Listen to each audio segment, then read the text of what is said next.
भारतीय राष्ट्रीय आंदोलन का पार्ट 2। क्या पढ़ेंगे? पार्ट 2। हम लोग कल इस बारे में थोड़ा बहुत पढ़े थे, आज यहाँ पर हम लोग आगे बढ़ेंगे। पहला है कांग्रेस का सूरत अधिवेशन। कांग्रेस का सूरत अधिवेशन कब हुआ था? सन 1907 में। अधिवेशन क्या था? कांग्रेस का सूरत अधिवेशन क्या था? इस अधिवेशन में जो गरम दल या उग्रवादी नेता थे और नरम दल थे और नरम दल या उदारवादी नेता थे, इस सूरत अधिवेशन में क्या होता है? दोनों दलों में या दोनों नेताओं में क्या होता है? विभाजन आता है। अब विभाजन क्यों आता है? क्योंकि भारतीय राष्ट्रीय आंदोलन के समय दोनों दलों में, नरम दल और गरम दलों में क्या होता है? बहुत बड़ा ही मनमुटाव हो जाता है। मुस्लिम लीग अलग ही तरफ भाग रहा था और नरम दल के लोग क्या भाग रहे थे? अलग ही भाग रहे थे। इससे क्या होता है? दोनों दलों में बहुत बड़ा क्या होता है? मनमुटाव हो जाता है। और सूरत में क्या होता है? दोनों दलों में क्या होता है? विभाजन आता है, जिसको हम लोग किस नाम जानते हैं? कांग्रेस का सूरत अधिवेशन के नाम जानते हैं। ठीक, तो राष्ट्रीय कांग्रेस की उग्रता के कारण उदारवादी मीन्स क्या होता है? नरम दल के नेता, और उग्रवादी मतलब गरम दल के नेता के मध्य क्या होता है? व्यापक मतभेद होता गया। क्यों होता गया? उनके बीच में बहुत ज्यादा मतभेद होता गया। ठीक, अर्थात उन दोनों की विचार एक दूसरे से मिले नहीं, उनमें क्या होता गया? मतभेद होता गया। और जैसे जैसे मतभेद बढ़ता गया, उन दोनों क्या हो गई? दूरियां बढ़ती गई। और हुआ क्या? भारतीय राष्ट्रीय कांग्रेस के सूरत अधिवेशन में दोनों गुटों में क्या हो गया? मतभेद हो गया, जिसे हम लोग किस नाम जानते हैं? जिसे हम लोग सूरत अधिवेशन के नाम से जानते हैं। तो सूरत अधिवेशन क्या था? सूरत अधिवेशन में गरम दल और नरम दल के दोनों नेता क्या हो गए थे? अलग हो गए थे, बढ़ गए थे, विभाजित हो गए थे। ठीक, जो सूरत अधिवेशन हुआ था सन 1907 में, पूछा जाता है कि उस सूरत अधिवेशन की अध्यक्षता किसने किया था? तो किसने किया था? रास बिहारी घोष ने। किसने किया था? तो रास बिहारी घोष ने। पूछा जाता है कि सूरत अधिवेशन की अध्यक्षता किसने किया था? किसकी अध्यक्षता में सूरत अधिवेशन संपन्न हुआ था? तो रास बिहारी घोष की अध्यक्षता में सूरत अधिवेशन क्या हुआ था? संपन्न हुआ था। और कांग्रेस का लखनऊ अधिवेशन कब हुआ था? 1916 में। अब ये क्या था? हुआ क्या? जब कांग्रेस के दोनों गुटों में गरम दल और नरम दल दोनों गुटों में विभाजन हो जाता है, तो दो बहुत बड़े नेता थे। एक कौन थे? श्रीमती, बता सकते हैं? ठीक, श्रीमती एनी बेसेंट। कौन? श्रीमती एनी बेसेंट और बाल गंगाधर तिलक और श्रीमती एनी बेसेंट सोचे, ये दोनों गुट यदि अलग अलग रहेंगे तो हमारे क्रांतिकारियों पर बहुत बुरा असर पड़ेगा। फिर क्या होता है? ये दोनों लोग मिल करके इन दोनों दलों को एकत्रित करने का प्रयास करते हैं, एकजुट करने का प्रयास करते हैं। इसके लिए क्या होता है? लखनऊ में दोनों दलों को एक साथ बुलाया जाता है। और क्या होता है? उस मीटिंग में क्या होता है? दोनों दल पुनः पूछा जाता है कि जो कांग्रेस के दोनों दल अलग हो गए थे, वो किस अधिवेशन पुनः एकजुट होते हैं? तो लखनऊ अधिवेशन में। कब हुआ था? 1916 में। तो कांग्रेस का लखनऊ अधिवेशन कब हुआ था? 1916 में अंबिका चरण मजूमदार की अध्यक्षता में संपन्न होता है। ठीक, तो कांग्रेस का लखनऊ अधिवेशन किसकी अध्यक्षता में संपन्न हुआ था? अंबिका चरण मजूमदार की अध्यक्षता में संपन्न होता है। और लखनऊ अधिवेशन में गरम दल व नरम दल के नेता क्या होते हैं? आपस में मिल जाते हैं। ठीक, इसमें क्या होता है? स्वराज प्राप्ति का प्रस्ताव रखा जाता है। जब दोनों नेता आपस में मिल गए, जब दोनों गुटों के नेता आपस में मिल जाते हैं, तो दोनों नेता जब मिलते हैं क्या होता है? इसमें भारत के लिए स्वराज प्राप्ति का मांग रखा जाता है कि हम लोग अब किसी के अधिकार में नहीं रहेंगे। ठीक, स्वराज प्राप्ति का कांग्रेस में मांग रखा गया, उनके पार्लियामेंट में मांग रखा गया, हमको पूर्ण स्वराज दिया जाए, पूर्ण आजादी दिया जाए, ये मांग रखा गया। कहाँ रखा गया? कांग्रेस के पार्लियामेंट में रखा गया। फिर क्या होता है? दोनों दलों, पूछा जाता है कि सूरत अधिवेशन में दोनों दल अलग हो गए थे, उन दोनों दलों को पूरा एकजुट करने का प्रयास किसने किया था? तो श्रीमती एनी बेसेंट और बाल गंगाधर तिलक। तो बाल गंगाधर तिलक किसके नेता थे? गर्मपंथी नेता थे, गर्म दल के, यह उग्रवादी नेता थे। तो दोनों लोगों ने क्या किया था? दोनों को मिलाने का प्रयास किया था, पुनर्मिलन का प्रयास किया था। फिर क्या होता है?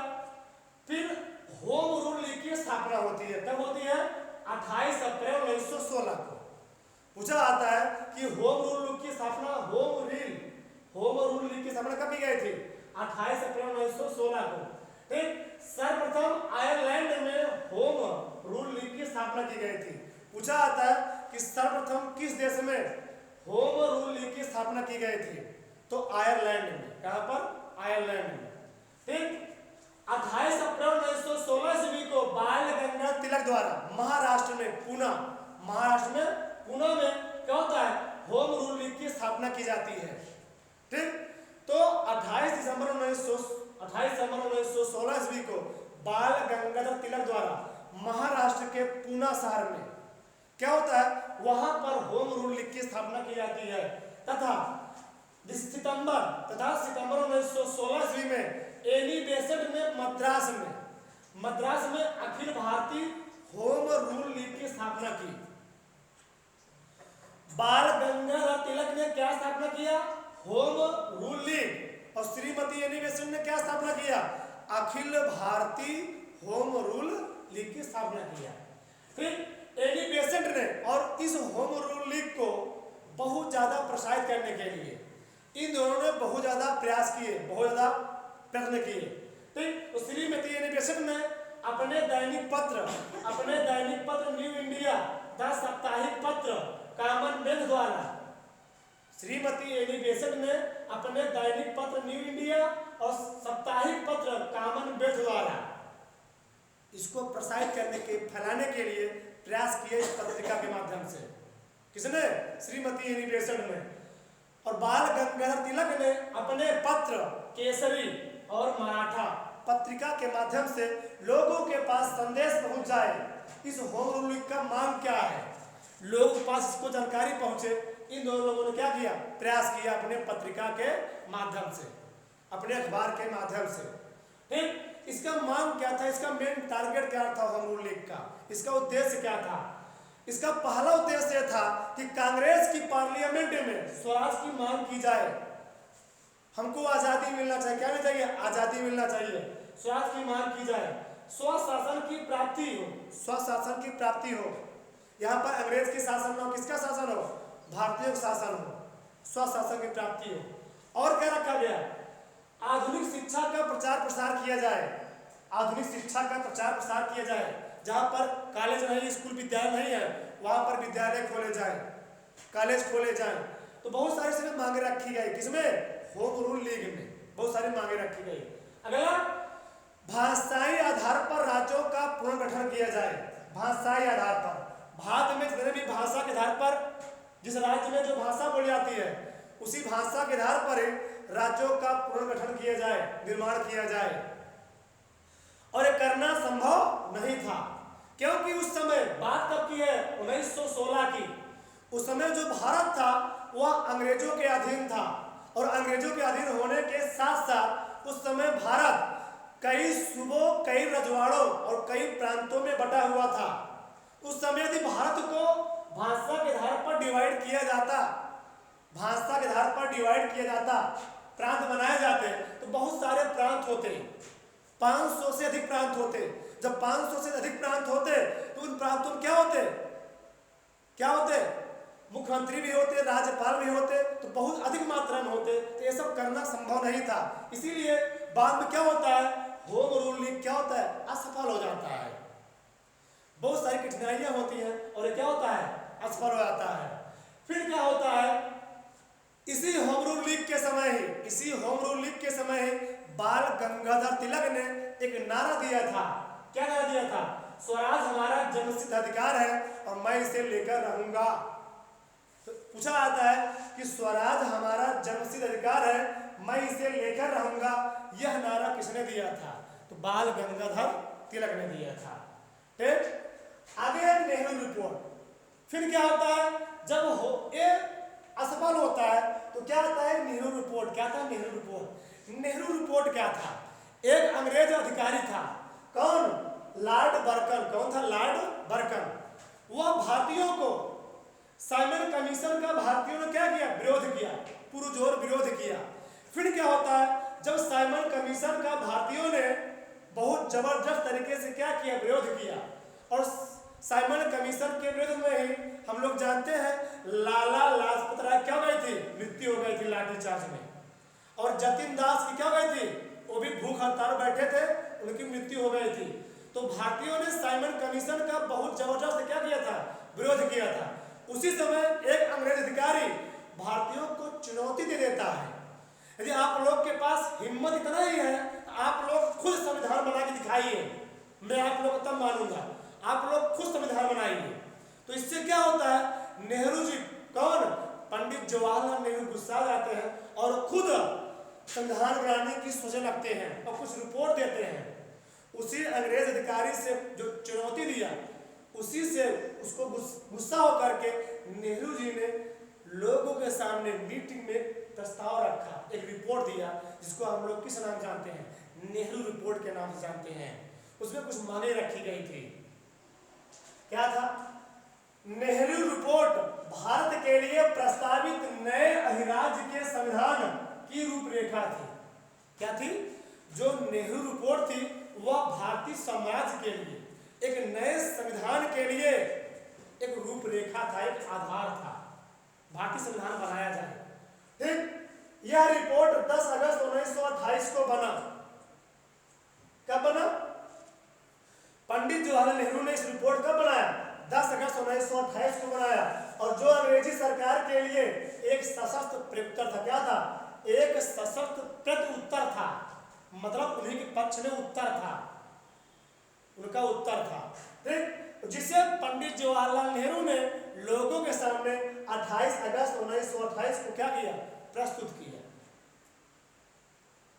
तो अंग्रेजों के समक्ष क्या था? एक प्रत्युत्तर था, उनको चुनौती था, जो उन्होंने धमकाया था। तो इस रिपोर्ट में क्या मांगे रखी गई थी? बहुत सारी मांगे रखी गई थी। पहला मांग क्या था? भारत को एक डोमिनियन राज्य का दर्जा दिया जाए। भारत को एक डोमिनियन राज्य का दर्जा दिया जाए, अर्थात इसको गणतंत्र घोषित किया जाए। यहाँ पर राजशाही तंत्र क्या हो जाए? खत्म किया जाए। इसको एक डोमिनियन राज्य का दर्जा दिया जाए। किसको? भारत को। और सभी चुनाव क्षेत्रीय आधार पर होना चाहिए। सभी जो चुनाव हो जाए बाद में चुनाव होने चाहिए, क्षेत्रीय आधार पर होना चाहिए, जनता के आधार पर चुनाव होने चाहिए। जनता जिसको चाहेगी उसी क्या बनेगी? मुखिया बनाएगी। ठीक, तो सभी चुनाव क्षेत्रीय आधार पर होने चाहिए, जनता के आधार पर होना चाहिए। और कोई राजधर्म नहीं होना चाहिए, कोई राजधर्म नहीं होना चाहिए। एक हिंदू है, मुस्लिम है, सिख है, ईसाई, कोई राजधर्म नहीं होना चाहिए, सब एक हैं, सब क्या एक होना चाहिए। और पुरुष और स्त्रियों को समान नागरिक अधिकार दिया जाना चाहिए। जितना अधिकार पुरुषों को मिलना चाहिए उतना अधिकार स्त्रियों को भी मिलना चाहिए। इस वजह से बहुत सारी मांगे रखी गई। और सबसे मेन मांग क्या था? सुप्रीम कोर्ट की मांग की गई। सुप्रीम कोर्ट की स्थापना किए जाना चाहिए, सुप्रीम कोर्ट की स्थापना की जाना चाहिए। ठीक, ये सभी मांगे रखी गई सुप्रीम किसमें? नेहरू रिपोर्ट में। फिर क्या होता है? जो नेहरू रिपोर्ट आया, नेहरू रिपोर्ट का मोहम्मद अली जिन्ना, ठीक, नेहरू रिपोर्ट का मोहम्मद अली जिन्ना और मुस्लिम लीग ने क्या किया? बहुत जबरदस्ती विरोध किया। क्या किया? मोहम्मद अली जिन्ना और मुस्लिम लीग ने क्या किया? इसका विरोध किया। इससे क्या होता है? मोहम्मद अली जिन्ना, जब सारे लोग इसका विरोध करने लगते हैं तो मोहम्मद अली जिन्ना परेशान होकर के नेहरू रिपोर्ट को क्या कर देते हैं? अस्वीकृत कर देते हैं। फिर क्या होता है? 1928 ईस्वी में हुए सर्वदलीय सम्मेलन में जिन्ना ने नेहरू रिपोर्ट को क्या कर दिया? अस्वीकार कर दिया, अस्वीकृत कर दिया। ठीक, अस्वीकृत कर दिया, ये रिपोर्ट सही नहीं है। फिर क्या होता है? फिर जब नेहरू रिपोर्ट को मोहम्मद अली जिन्ना ने अस्वीकृत किया तो सुभाष चंद्र बोस और पंडित जवाहरलाल नेहरू ने कांग्रेस के पार्लियामेंट में पुनः मांग रखी कि हमको आप लोग, हमारे देश को आप लोग डोमिनियन राज्य का दर्जा मत दीजिए, लेकिन पूर्ण स्वराज घोषित कर दीजिए। क्या? पूर्ण स्वराज की मांग रखे लोग, कहाँ रखे? पार्लियामेंट में। पार्लियामेंट में लोगों ने मांग रखा कि डोमिनी राज का आप लोग दर्जा मत दीजिए, लेकिन हमारे देश को पूर्ण स्वराज घोषित कर दीजिए। पूर्ण स्वराज की मांग रखी गई। कहाँ रखी गई? पार्लियामेंट में, कांग्रेस के। इसका अगला पार्ट हम लोग कल पढ़ेंगे, इसमें बहुत सारे पार्ट बनेंगे भी। ठीक, जय हिंद, जय भारत।